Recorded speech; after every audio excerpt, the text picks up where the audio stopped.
All right. Hello and welcome everyone to this live interview with Eiran Trethowan. I'm super excited to talk to her because she has so much to share, so much experience. If you are catching this live, let us know. Just type in the comments where you're watching from. You can, if you're watching the replay, #replay. And this is space to ask your questions as they come. So I want to introduce Eiran. So first of all, Eiran, thank you for coming. Hello. So Eiran is a coach, holistic counselor, business leader, and advocate for women's leadership with over 2 decades of experience in corporate leadership, sales, and advertising. The track record of 10 years in entrepreneurship. And she is host of Your Abundance podcast, which is all about abundance, entrepreneurship, personal development, and she inspires listeners to unlock their potential and cultivate fulfillment in all areas of their life.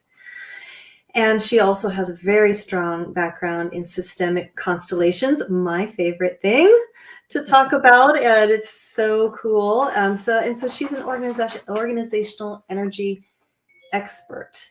So if you're watching this video and you're an entrepreneur, you want to stay tuned because she has a lot to say about all of that and the energy of working with systems. So Eiran, before we get into all of that stuff, I always like to ask the people that I'm interviewing about your journey because I find it interesting. I meet a lot of women who start out in corporate and they climb the ladder and then they go, I'm done. And they get out of it. So yeah, share with us. Yeah, you've overcome a lot. I have overcome a lot in my life. It's like, where do we start in which part of the journey? It's like, which part of the journey would you like me to start in? My corporate life started really quite young. I was 21 when I fell in, or 20 actually. I was 20 years of age when I fell into advertising. I went to university for something completely different and dropped out. And I fell into an advertising career, really. And it sounds interesting that it sounds like I fell into it, but literally I did. I was doing data entry at a company and then started to do data entry at a media company. And that started my knowledge because it's really interesting that I now work with systems because I set up their advertising booking system. Like I helped them input all the data because we were back then, like I'm 48. So back then it was like, we were going from paper to screen, like digital. And so I was, 20 and sitting there keying in. I remember we have this thing called the TV Week Logie Awards in Australia. And I keyed in all the entries for that. That was my first thing that I ever did. And then they're like, oh, you're really good at this. Can you stay and help us build our system? So we started to put the data in of all the magazine advertising and all the advertisers. And that got me knowledge to then go for a job interview at another company where I started as an assistant. I got sacked after 2 months because I was so nervous because it was really my first real job, as you would say it. Like I worked in a bakery in my teens, but it was my first real interaction in that way outside of the not consulting, but the temporary work that I was doing. And so, I fell into it and then I got sacked. And they said, you can look for another job, you can stay. My boss at the time, who was a very interesting man. He swore a lot. I think that's why I swear a lot now. Still to this day, but he gave me my first role, and then I had a senior assistant above me, and she used to complain a lot about what I did because I wasn't getting it yet. And they sacked me, and something clicked when they sacked me. I was just like, oh well, and then just started doing the job. And it was my last day, and I went into the office. We'd had change of leadership, and I went into the office and said, oh, tomorrow's meant to be my like, today's meant to be my last day. And they're like, what are you talking about? And I was like, this guy, Peter Murphy sacked me. And they're like, well, don't worry, just come back tomorrow. And so I stayed for 7 years. And I then proceeded to work my way up the ladder very quickly. So I started off working for like 3 people as an assistant, and then I worked for 20 people, and I would be, very systematic in my work, churning out business, churning out, business presentations. I worked in the sales department. And so I had worked for all these sales account managers, and I was like, cocky little 21-year-old who was like, I think I can do this. So I requested, can I start selling? I think my first magazine I ever sold was Disney Adventures. And it took me on a ride, really. I was leading the whole children's division in about 2 years. And that included teenage magazines and all that kind of thing. And then hit 7 years, we'd had a change in leadership and moved to my next role in media. And so I did that for a while, worked in newspapers, cinema, I worked in radio. I've got the background. I worked for Dolly magazine. That was my main role before I left ACP. But we were the first companies to do digital media. So we were the first companies in Australia to have like a website for our magazine. And so that was a huge thing because we were first. Like, it was pretty amazing. So I've been in digital for long before, like 20-something years. Yeah. And so life took me along that path, and through my career, like, I worked in banking. I left, I traveled, worked in banking overseas. I lived in Scotland for a while. And then, so I had a bit of put my toe in the water in a few different industries for a little bit, and then ended up back in magazines, cinema. And then they had a division of our company that was fairly new. We had merged, and it was outdoor advertising, but it was in shopping centers. It was all digital. So it was all digital advertising, screen advertising that didn't exist before. And so I headed up the market in Melbourne, in Australia, and looked after the whole state and bought it from like, I don't know, it was about a $300,000 business to about 7 million by the time I left. So my ride through everywhere I went, as you know, as you mentioned, is about, women in corporate. Like, I always went really like, just like I'd start again somewhere, and then I would work my way up. I'd start again and work my way up. Through that, I had a lot of experiences with bullies. So a few times. And then in the final years of corporate, I got chronic fatigue. I actually had Graves' disease. I was diagnosed with Graves' disease first, which is a thyroid condition. And I got into that very, I healed that through the general, the Western maybe more medicine. mainstream medicine, Western medicine. And then within 8 months, I was working for someone who was pretty full on. And my body just shut down. I'd had a couple of things going on, but I got chronic fatigue. And they said to me, you will never not have this. Even the Graves, they said I would always have Graves. And I was been in remission since 2004. I think it was 2004. I'm roughly, maybe 2009. I keep adding my years together. But and then the next year, I got diagnosed with chronic fatigue. I had done a holistic counselling course in between this. So my journey into, my body's not really happy. There's something else. And when I got home from Scotland, I had already started my spiritual awakening, I want to say, with Reiki and leading myself in a different direction than in corporate. So I started to integrate into more healing modalities in my life. So that was already there. So then when I got sick and they said, you'll have this for the rest of your life. And I'm a bit of a person who says, if someone said, no, you can't, this is what it is. I'm like, no, there's always possibility, right? So like in my world, I'm pretty optimistic, but there is always potential. And I've known that since I was young. And so and my rebellious side worked for me in that, because it made me go, what do you mean I'm going to have to live with this forever? What do you mean I'm going to have to give up my job? What do you mean I'm going to have to cut back my hours? Like, I was going home at lunchtime to sleep. I would have rests during the day. I was like, it was full on. And you have myalgia at the same time with chronic fatigue. I think you mentioned you've experienced it yourself. So your body is basically shutting down. Yeah. And at the time, that's when I had already known about constellation work, but I think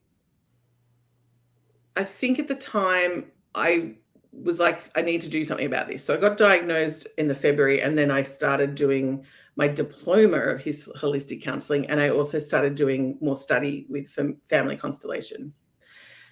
But I also found a GP who was holistic, and he was absolutely incredible. And his version of what chronic fatigue was very different to mainstream doctors. And he was talking about it being a virus. It's called an L-formed virus, so that it actually mirrors the mitochondria. Like, it goes into the cell and then it comes out, and it mirrors what the mitochondria looks like, and then the body doesn't know the difference, so it attacks both, and that's why your body starts to shut down. Because we all know mitochondria, or if you don't know, mitochondria is your life force energy. Yeah, it's the energy production. Once that was established, I changed my diet completely, but I also did some constellation work on it, because often myalgia and chronic fatigue is like, you're not getting in family systemic work. We always talk about, there's the nurturing side, but there's also this stepping into the world and feeling safe. Or also the other thing that might turn up is like, you've got one foot in the system and you're trying to move out. And so what happens is it's almost like trauma of some kind, where you are stepping back and forth because you're trying to move, the energy's trying to move. But what happens is, because you're not going anywhere, it's completely exhausting. Yeah. So energetically, what's trying to happen is this. The two wheels are trying to move. But what's happening with chronic fatigue is like, you get started, but then you can't. It's why people who are in hustle end up, a lot of the time, their body shuts down, because they're go like this. And then the body goes, no, I haven't got any more to give. And then it starts to get in this, I can't get started again energy. So yeah, I did a bit of work around that at the time. And then that got me more into, like, I just loved constellations. Like, I loved them. I was like, this is my connection. I don't know whether it was because it was like, this is my connection to God again, or I don't know. It's not, and I say God lightly, is in not religious God. I'm talking about just your faith and who you are, and as a person in your spirituality. So yeah, that's that. And when I got to the end of corporate, I was still in corporate at that stage. And I'd done an organizational constellation that had said I couldn't thrive in the job I was in. And I was already quite senior in the job. And I was like, sure, let me test this for a bit. And then eventually what happens is the S hits the fan and we spontaneously combust and stuff happens and you exit. So I left. So that was revealed in a constellation, you're telling me? It happened, yeah.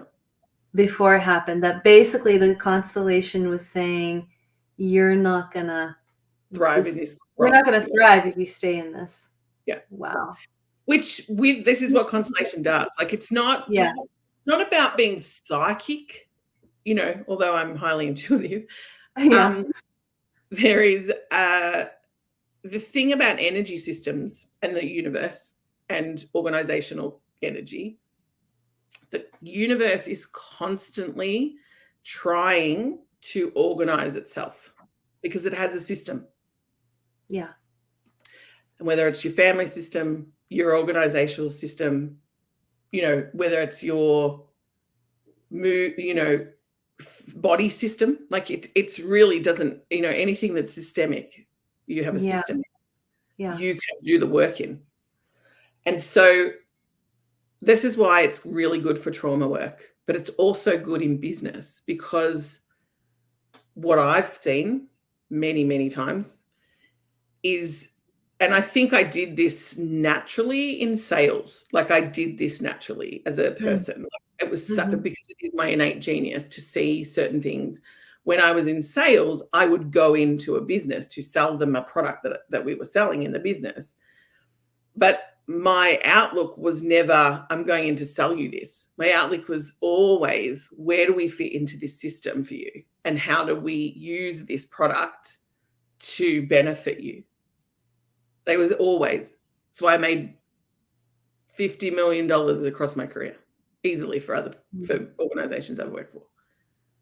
Easily, because of the way I looked at the system. I'm looking at it from what does the system need to then get the positive, thriving outcome. Right. It's not a cookie cutter sales process. It's Never. like, it seems much more authentic.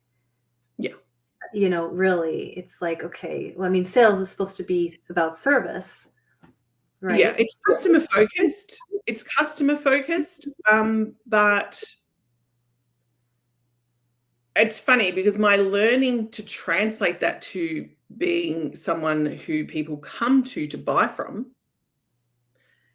like the energy wasn't the same from selling from myself as an entrepreneur.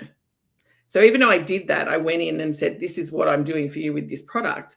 It was because I didn't need to sell what I do first. So I didn't need to sell that I can see into this system for you and see the benefit, right? When I became an entrepreneur and I'm selling my genius, which is I can see into your business and tell you what's going on, right? Yeah. And by the way, in any division of your business, like there's no, I'm only looking at marketing. I can come in and look at the whole thing and go, right, you know, depending on how long you want to spend with me and how much, you know, you want me to work in there. Like, I'm like, this, we're going to do this, we're going to do this. And it's all based on the thriving. It's like, what is it that we need to create profit? Because in an organization, thriving is profit. Right. Now, I say profit in that it's not just about money. Yeah, so this is about foundation. When you make it just about money, profit doesn't really come up. Hustle comes up. Yeah, right. Yes. Yeah? If you make it about fear and money and the foundations, a lot of organizations are set in. And so a lot of entrepreneurs have come out of systems and said, I don't want to be in this hustle. And then they start and they're like, but what do I do? Because the systems we've been taught often are, you're a number, you know, this is where you sit in the system.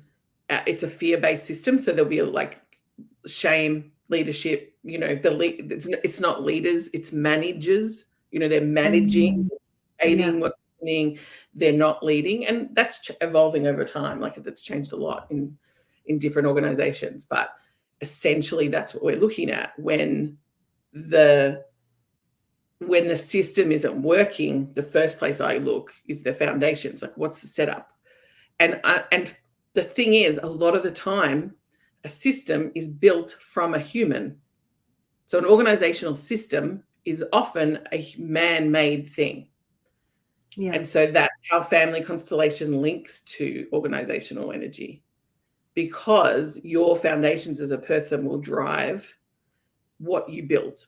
And often when we're working in organizations that are, like I've worked in organizations that are hundreds of years old, and you know, that to change that culture from fear takes work. That's why they don't do it.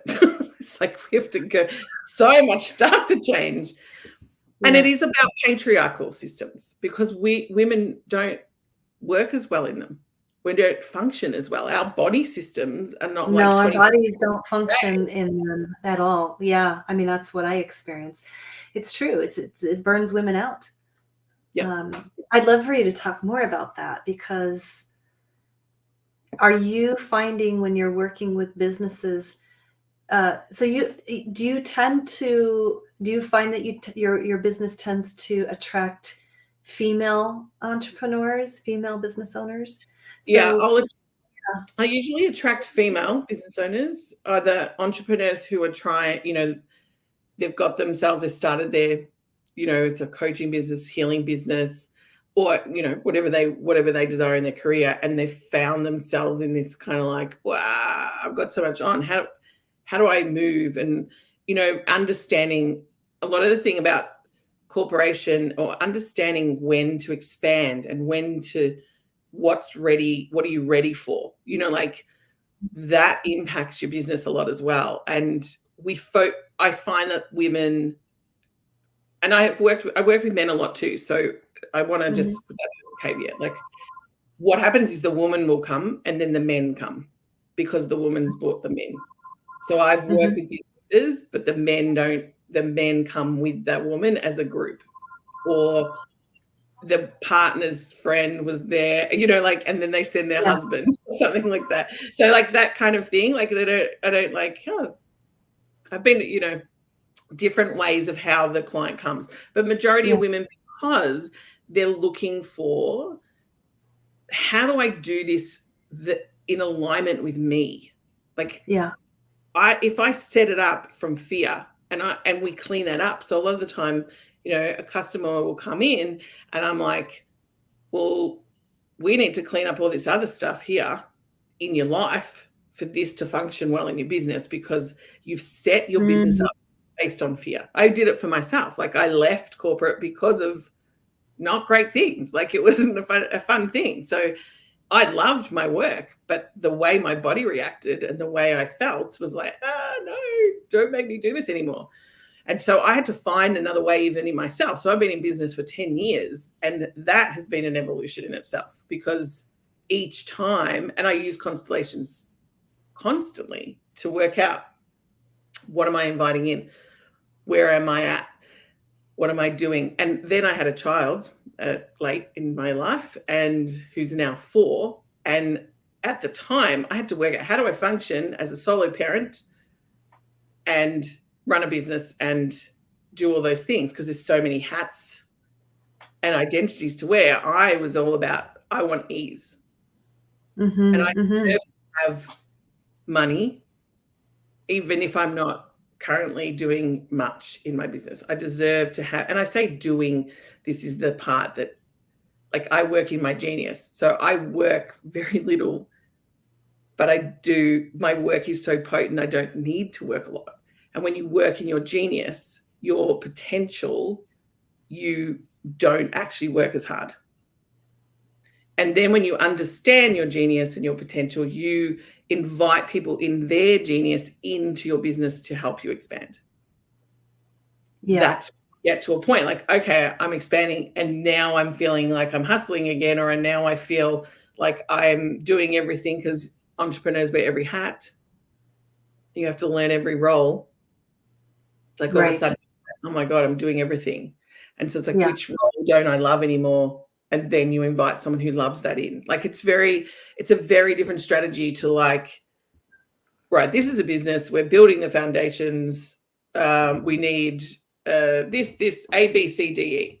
It doesn't work that way. Like traditional businesses, you need a marketing department, you need to sell something, you need to have a product to sell, you need to have product development, and they all exist in there, but it's like with the person running your own, like the human being who started their own business, like it's like, which hats am I wearing today? Which one do I need to do?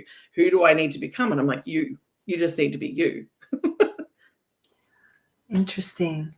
So you do the healing work, not only for the business, but also for their own personal life. I'm really, Always. So I'm really curious. I will say just one thing on that, depending on the business and what they've asked for. So sometimes I'm invited in because of conflict. So I'll get invited in, they need conflict resolution. And so I might be working with a group of directors, and they're like at each other. And so my job, there is personal development in that. They just don't like You know what I mean? Like I said, they're coming up, I want to do personal development. There is personal development in conflict resolution. You can't get it without it, because you can't create like peace without people giving up a part of themselves to find the peace, you know. And so Right. new identities need to be formed to be able to say, well, we want to be in this business, we don't want to be in this business. And so we're forming, well, everybody's on the same page with the same vision, and then all of a sudden it's like, well, I'm not on the same vision.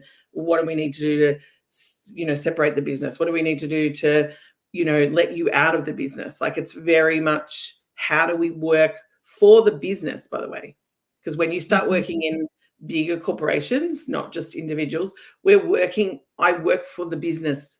I don't work for the people who are leading the business. So the outcome is driven by the business, not driven by me. Business is the entity. The It becomes entity an of the entity. business.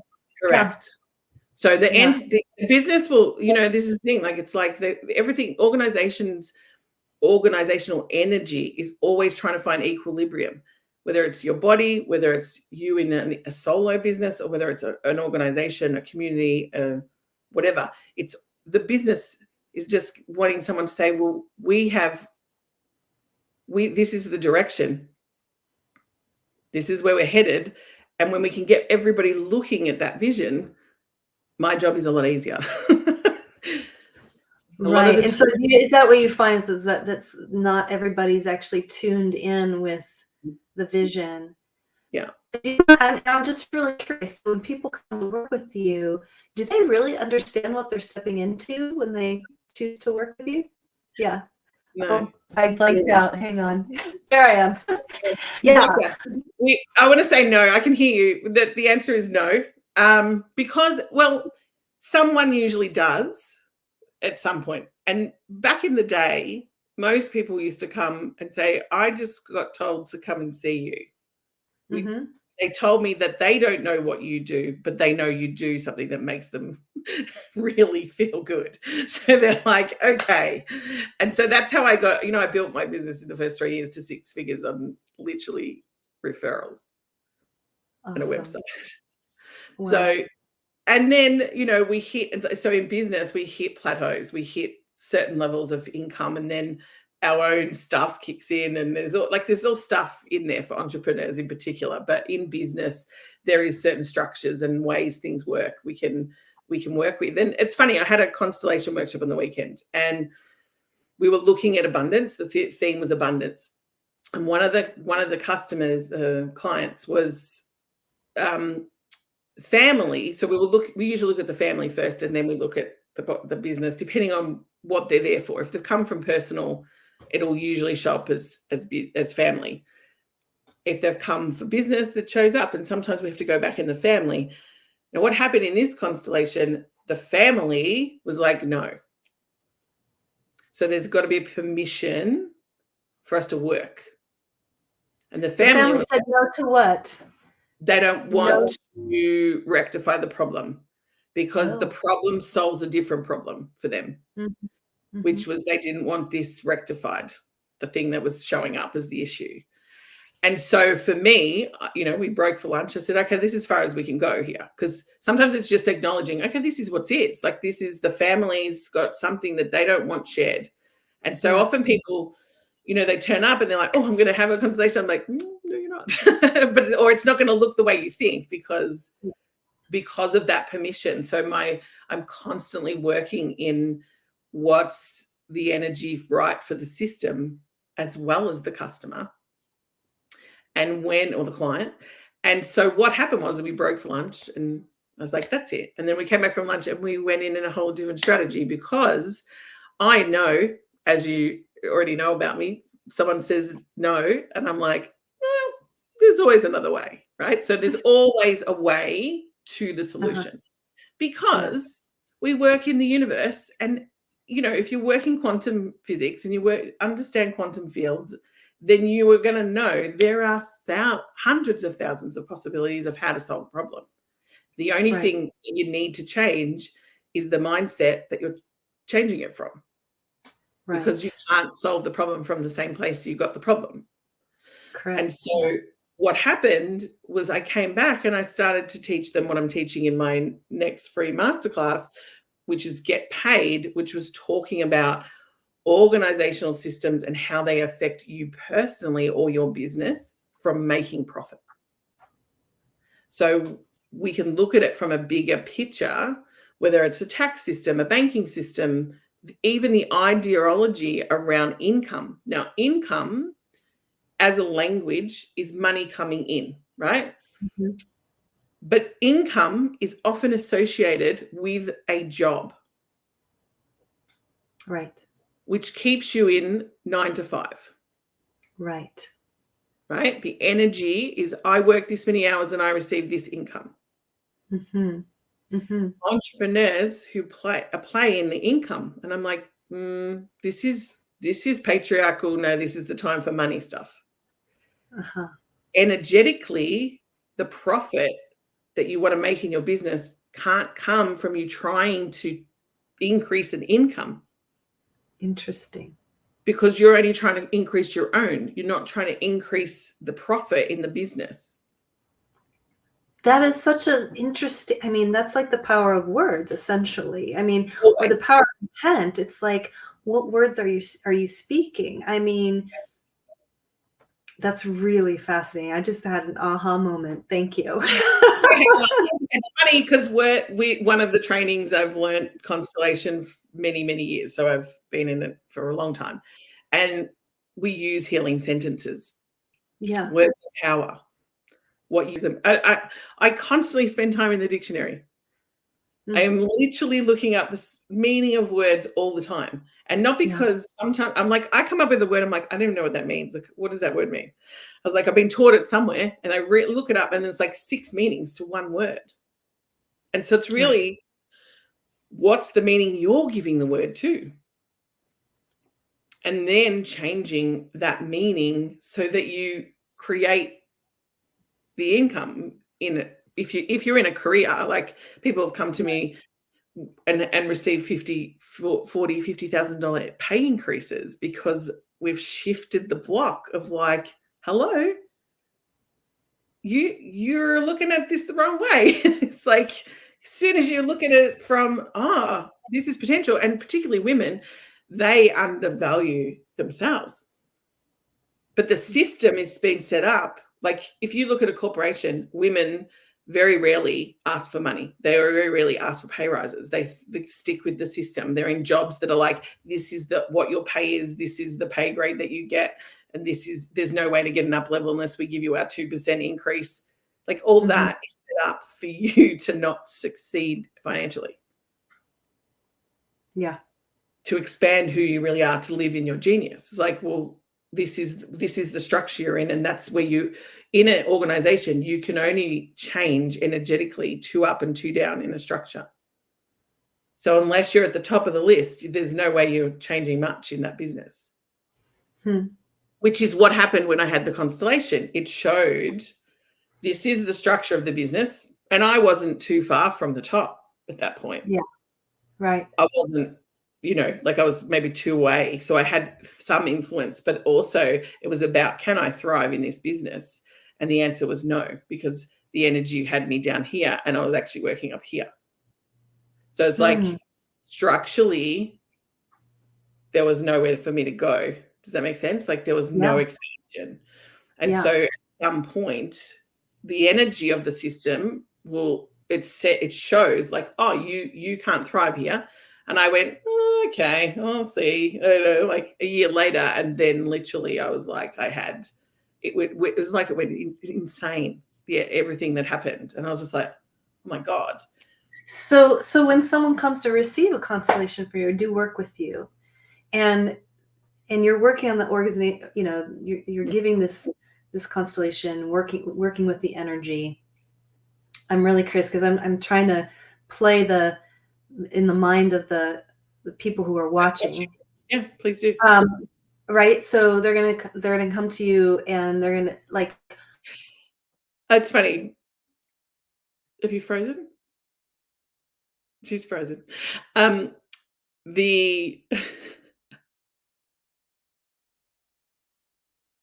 It's funny that she's frozen. That makes me laugh. There we go. Anyway, I was going to say it's hey. right, but then because I was like, I have an idea. So say we were looking at this, right? You were saying you run this as an educational platform, right? You're sitting here and you're expanding people. This is one of your geniuses to sit here and have conversations and expand people and yourself and us, like me and you. And we, putting yourself in the shoe of the customer is really important.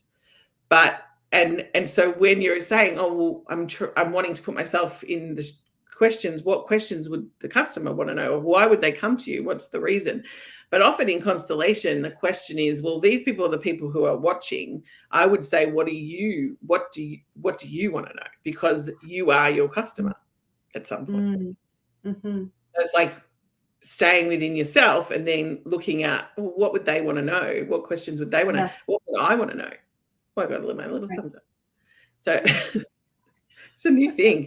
It happens everywhere. It's like this is one. I know. And I'm like, I thought it was only a Zoom thing, but I guess I thought it was only a Zoom thing too. I'm like, oh my god, are we on Facebook or something? Like it's a Facebook thumbs up. I think it's Facebook and YouTube. So are we zooming in Facebook? Yeah, that could be why. Yeah. Anyway, So basically, the energy just starts to shift after doing the work. There's an internal shift and there's an organizational shift, because my understanding, you're working with the quantum. So I'm sure people see and experience miracles, right? Awesome. They're like, oh my God, this just happened. How did that happen? It just out of the blue. Like I didn't have to do anything. It just happened, So even family constellation, like the words that we would say sometimes is like, it's like having 10 years of therapy at once.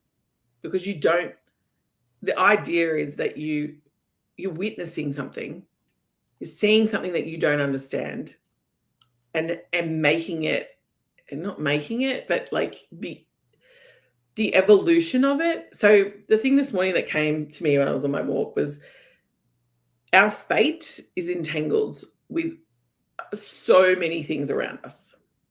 Like fate is necessarily where we get caught up as a victim. Like we get caught up in this happened to me.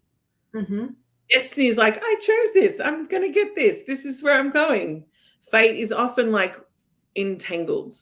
So it's like out of loyalty, underlying, it's all unconscious, out of hidden loyalty, I'm entangled with my grandmother because this happened to her and now it's happening to me. Now that the shift that we make in constellation is to show people that it's not happening to you, it happened for you. And so when you literally go from victim to like totally in control, have full choice of your life from that experience, because all of a sudden, something you think is happening to you or happened to you. My parents did this to me. This happened to me. They went to war. That happened to them. It's the same, whether it's in now or transgenerational, that changes the dynamic straight away. And as soon as you witness it and the words change, you become more aligned to who you are.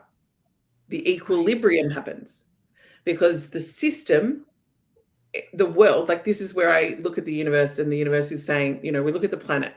The planet is literally rectifying itself all the time. It is clear. You look at nature is always trying to. Right. It's always moving towards coherence. Right. Yeah, always. Right. Equilibrium. So the family system does the same. So if you have an illness and you're something like, I've developed chronic fatigue.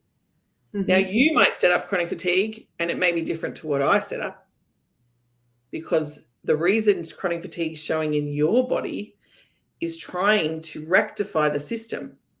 Like it's trying to rebalance the system. So it sends symptoms to a symptom bearer. And the symptoms are often like, oh, this is what happens to me. This is what happened to me. This is what's happening to me. This is what's happening to me. And then shift is what actually happened for me because it taught me this, this, this, this. And I just saw this happen about my Right. family that I didn't even know. Right. With a constellation, we're like, oh, there's a long lost sister. There was a person who was projecting, there's often it's an exclusion because there's belonging and there's all these, I say rules, but they're lightly rules that we follow because everybody's systems are different. Right. And so that movement, that's literally what you're doing. And you could sit in therapy for 10 years and not move from it happened to me to it happened for me. Oh, yeah. Right? 100%. But the objective, and not every constellation teacher is going to say that, but that's what 10, 15 years of it. Yeah. Of the work. And then also what I know I used to do naturally before it was constellation work. Does that make sense? Yeah. Well, I mean, I definitely can see how like all of your years of experience in corporate and really just like being in the trenches of seeing how, patriarchal businesses are set up, how all of that. And now, I mean, what it feels like to me, okay, they're, New Earth consciousness, New Earth, paradise realm, whatever, like we're moving into this different consciousness, like we are awakening. And it's like, okay, yeah, the patriarchy, this it's worked, it's served its purpose, and now we're moving into something else. And so, I just find it really amazing. Like it's no coincidence that here you are doing the family constellations work after having, really experiencing and knowing all this. What makes you an expert? It's because it's like, I know that, all of that, and I have the solution to really change it at a fundamental quantum energetic level, because you can't, it's like you said, you can't just go in and think that you're going to change something, right? Or, well, let's just come up with a strategy. I mean, that's what, I would think that maybe a lot of business coaches will do. They'll look at your business, then they'll look at the numbers and they'll look at and tell you, okay, you need to do this, this, and this, and you need to use this message and this, blah, blah, blah, blah, blah. And you just follow that formula. And oftentimes I think what I see is that it doesn't work for everyone. Yeah. And why is that? Well, it's because exactly what you're saying here right now is that there's deeper energetics that are happening that are blocking that abundant flow. Yeah, and the it's funny because it was showing me it's like the spirituality, and I refer to spirituality as our faith in something greater than ourselves, our intuition, it's quantum, it's about the quantum field, things that are unknown to us, but known, like a remembering of who you are. Obviously, I think we talked about that in the podcast with you. We're talking about you just remembering. Yeah. But the reason I talk about spirituality as well, because often this is seen as woo because it's energy. But the reality is energy came first. Like it's the first thing. It's the thing. You're a ball of, and we've learned that.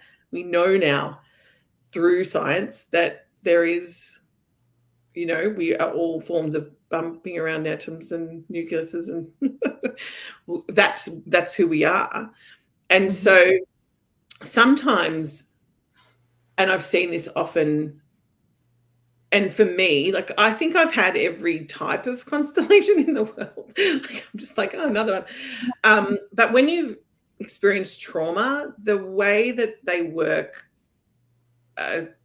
just something on another level. Like when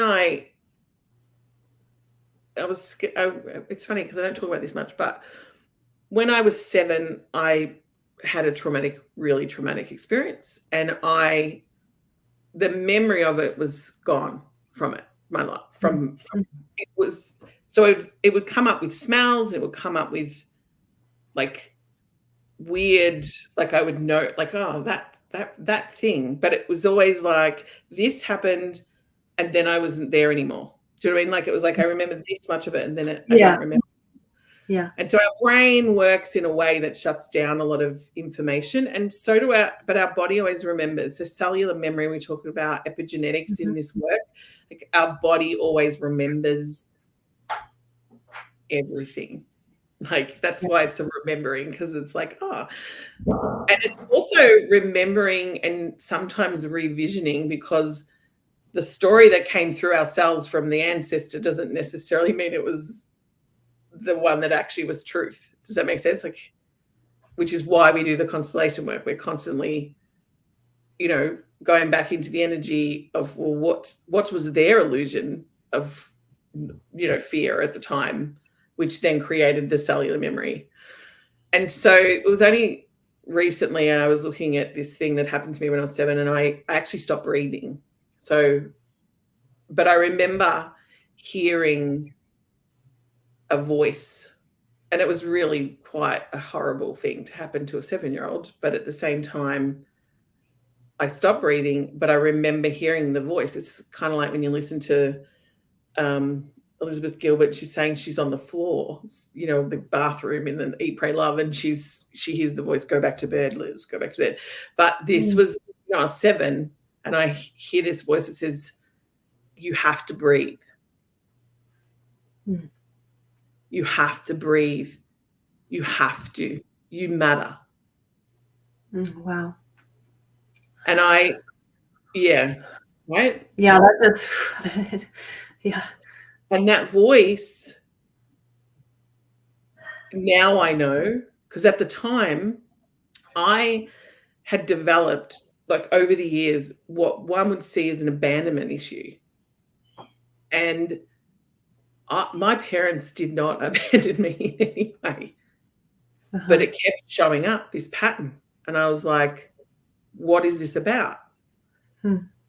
And prior to that happening, I remember having a very, like, God and I loved God. Like up until I was 7, like, I think we spoke about this last time, but I loved God. Like it was just like such a thing for me as a child. We didn't go to, like, we were Catholic. I was brought up Catholic, but we weren't churchgoers. We didn't do anything, but I loved God. Like I just it was fascinated me. And I would, have conversations with my great grandfather, and he would tell me that Mary was standing at the end of the bed ready to take him, and he's 90 and he's about to die. And, like I had all these experiences where I was fascinated, but I just loved God so much. And this experience that happened to me, that voice, like prior to the memory coming back about the voice telling me that I mattered and that I had to breathe, like basically live, Erin, like this is why, gave me this connection with life that absolutely like drove everything that ever happened to me. But it also gave me this disconnection from God, the experience. Yeah. And it wasn't until I realized this happened for me, because I love God that much. I never saw the disconnection, and most children don't. Yeah, whether you want to call it source, God, the universe, I don't want to trigger half the world because sometimes God is a little triggering. But like, like whatever you call the higher thing, the purpose, even your higher self or whatever, saying, Erin, breathe, like that disconnection was, all of a sudden I developed this other personality or other identity that said I was abandoned by God because this terrible thing happened. Yeah, right. And I was like, what, God? I've spent my life like looking and searching since that probably age of like, what the hell do you mean? Like, this was my jam, this God thing. And now you've set me into the fear. There's this whole terrible violence, and there's this horrible thing. And to the point of death, right? No breath. Like, where am I going to go from here? Like, Wow. So that understanding that abandonment identity was creating patterns in my financial life, in my thriving life, even though I am so abundant, there was just still this underlying thing. And it wasn't until that I saw it happen for me because I needed to see duality. That's what we can't live here without duality. We don't. It doesn't exist. Like we would, the universe, the way we live is. Like I really want to be enlightened, but no, we can't live here. We cannot live here. Unfortunately, that's when hello, see you later, we're gone, we're going up, because the duality, and we need duality as our life lessons. And this is where we find peace, forgiveness. Like as soon as you get out of victim, you are in, this is the lesson. This has happened for me. This is why I'm here. Like this is what I do. And there was so long, it was like, how do I talk about God and business? How do you talk about the universe and business? Because the event was tied to someone telling me, don't speak about it. So then I've got a whole thing about, well, you can't talk about God now. And I was like loving God. And all of a sudden I'm like, I'm not allowed to even speak, because it was all tied together. Because our conscious, I don't know the difference.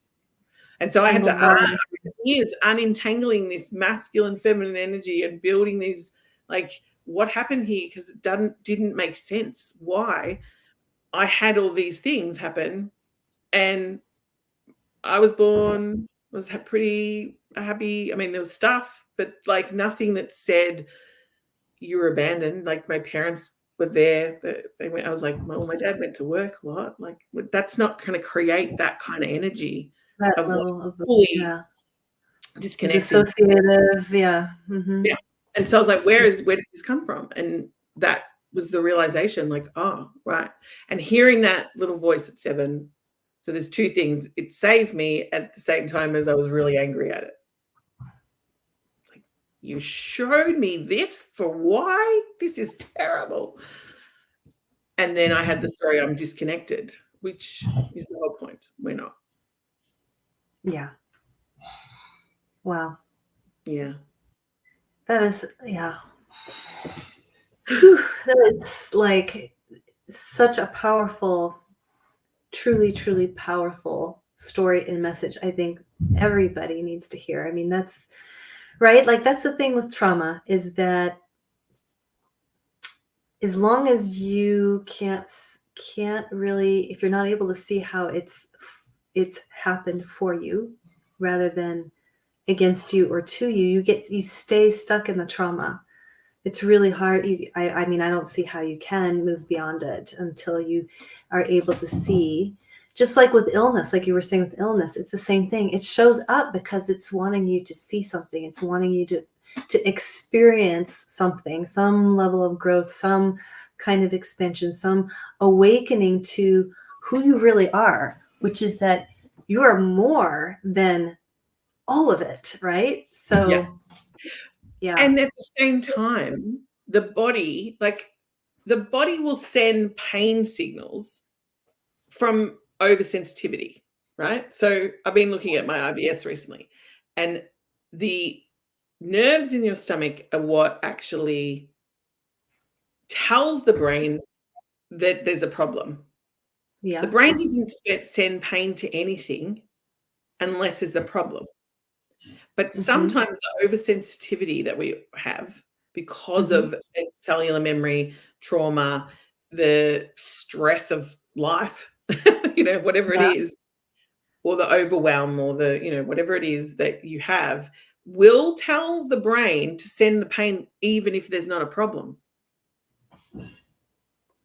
So you eat the food, you might get a bit of gas, but someone else eats the same food, gets exactly the same type of gas because onion gives everyone gas. But your body tells the brain, this isn't good, send some pain. We need to tell her to do something about it. That is literally what all pain is. And so if you are suffering from, whatever. You're in suffering, that is pain. It's telling you to do something about it. And what happens in the energetic emotion system, everybody's trying to do something about it, but it's the place that you're trying to do it from in the energy that changes it. So, if I look at I teach a thing called 5 stages of empowerment, and it's looking at the vibrational system of energy of, yeah, this is shame, guilt down here, and this is enlightenment up here. And in that experience, there's levels of needs, wants, desires, reclamation, love, and oneness, right? And as we move up and down, our emotions are all part of that. And when we shut down our emotions, which is what usually happens in trauma, or just because someone said you're not allowed because emotions aren't okay for anyone to have, which is what happens a lot in business, we end up with a lot of people projecting their crap out, trying to use shaming, anger, judgment. Yeah, there's different things, different versions where they're trying to use their emotion to get the momentum. So what I teach is when you understand the emotional intelligence that you have and the messaging that it has, because every emotion has a message, that is show you how to get momentum without having to shame someone to do it, without having to use fear tactics, without having to get angry, outbursts, like all those things all come because we're trying to get our power. And the illusion that someone's taking it. Yes. Right. And so 100%. Yeah, so it's a perpetual pattern that's been going on because people just then shame on shame on shame on shame. But authentic shame is gold. Like, it is like your best friend, because it actually tells you your value system, what's right and wrong for you, where that comes from. And when you move from authentic shame, you actually have boundaries. And then you don't say, then you're setting up a boundary that says, I don't need to work in this system. This is not healthy for me. Right. Or I want to change the way I work because I want a different way of, attracting clients who attract value for that, like the value systems. That's how you change culture, is by setting up the value. So, if an organization came in to work with me, we're not just like, this is your vision, this is your value system, this is your foundations, this is where you come from. We want to set boundaries within that system. That's why I teach my clients, like, my contracts are solid.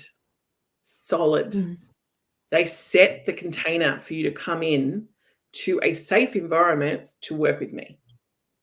Yeah.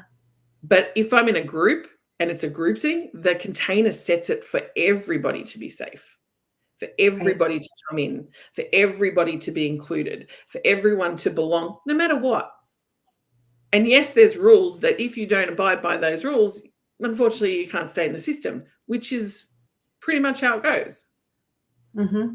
That's how it was started from because systemic work is started from Indigenous work, Indigenous culture. It's like, these are our rules and regulations. Are you within that? We were even talking about, I watched The Blacklist. I can't help it. I love it. This is my second time. 10 seasons. I have to go watch it. Right? And we were talking about criminals, and it's exactly the same. The criminals have their own, exactly the same system. There's morals within their system.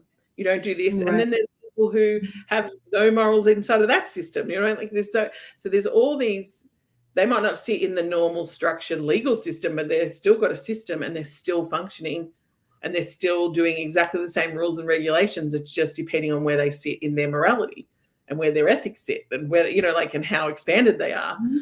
So it's like, you're watching this show and I'm like, he's terrible human sometimes, and then other times I'm like, how great is that? Because of his morality about something. So it's like, but it's really understanding that energy of what that's what a system is, but we set the rules and regulations. And if you're setting it from, I've got all shame on shame on shame on shame on shame, your regulation is not going to work, which come back to your nervous system, and then you end up with a hustle environment because no one's nervous systems are set. Yeah. Wow. It's so powerful. Yeah. Dang. Yes, it is. I can see that. Super powerful. Amazing. So you have, you mentioned in the beginning, you have a masterclass that you're offering? I do. I have a masterclass next week, I think. What is the date? The 9th. I think it's on the 9th. So next Thursday. Australian Eastern Standard Time, 7 p.m. You can sign up. We'll put the link in the later below. Yeah. You can or head to my page at Eiran Trethowan. Can I put it in there? I'll have a look. Oh no, it says I have to. I'll send the link. We can put it in the chat. Yeah, put it in the chat. It's called Get Paid, and it's all about organizational constellations to increase profit. And we're looking at, and then, from there, there's also, I'm going to take you through more than what we've talked about today, but looking at the systems and the banking systems and the things that are in the way of how you look at business, because, and where you're ignoring the energy of, I want to say ignoring, it's unconscious. So you're not sitting there ignoring it, but it's an unconscious thing of what's blocking your business from success in the way you want it. It's about desire. Like, how do you want to live? It's like, I can be successful making millions of dollars, but I'm running my run to the ground, and I'm in overwhelm and I'm hustling. Or I can run a business and I work to ease equilibrium. I want to run a business where I make a lot of money, and I want to run it well, but I don't want to have to lose who I am. So, I work on that. Wealth is not just money, and abundance is not just money. So culturally, there's a lot of shifts that we need to make too. We're starting with the money here, but there is an evolution on that. And then from there, you can lead in. I do one-on-one, obviously, coaching packages to work with me. I work with bigger businesses, so I'll come in and do work with them as well. And then I have a program called Know Your Business, which is specific for organizational constellations. So people can come in and buy a constellation spot across 3 weeks, and we're having 6 sessions. And in those sessions, you can also come in as a witness spot. So you're not buying a full constellation, but just watching other people's constellations, you receive so much gold in your own energy shifts. So you can just witness somebody's change, and you'll be like, oh, that fits my model, or I need to shift this in me. And with constellation work, you obviously know this, but the audience watching may not, is that there is what we call representatives. And so we include people within the group to hold the energy of something that we need to look at. And what happens is often the representative, and this is why I always, in past years, everyone's like, oh, the representative role never really had the kind of crux that it needed to, no one kind of gave it as much like energy as, I have to have a constellation. I'm like, no, you don't. It's like, yeah, you can have so much from just the representation. You will receive so much, because you don't get it because